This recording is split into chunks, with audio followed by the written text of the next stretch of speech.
পর্দা নামলো জাতিসংঘের তৃতীয় আন্তর্জাতিক সমুদ্র বিষয়ক সম্মেলনের। ফ্রান্সের নিস শহর থেকে সম্মেলনের সমাপনী দিনের খবর জানাচ্ছেন সিনিয়র রিপোর্টার ওবায়দুল্লাহ মামুন।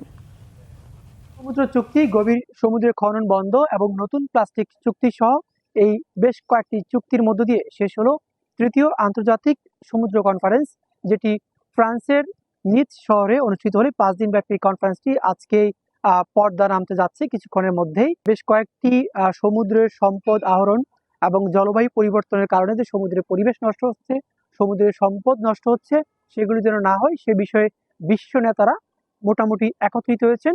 তবে এই বিষয়টির সমালোচনা করে আন্তর্জাতিক পরিবেশবাদী সংগঠন গ্রিনপিস বলেছে, জাতিসংঘের এই কনফারেন্সের মধ্য দিয়ে যেই চুক্তিগুলি হয়েছে এগুলো আসলে বাস্তবমুখী বা কার্যকর তেমন কোনো পদক্ষেপ এই সম্মেলন থেকে আসেনি, এমনটি বলেছে পরিবেশবাদী সংগঠন গ্রিনপিস।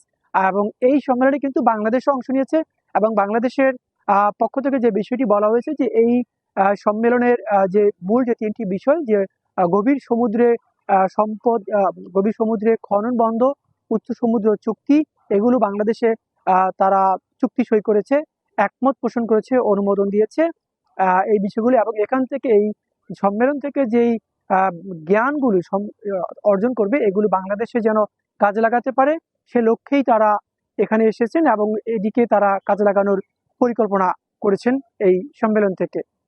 ফ্রান্সের নিস শহর থেকে ওবায়দুল্লাহ মামুন, বাংলা ভিশন।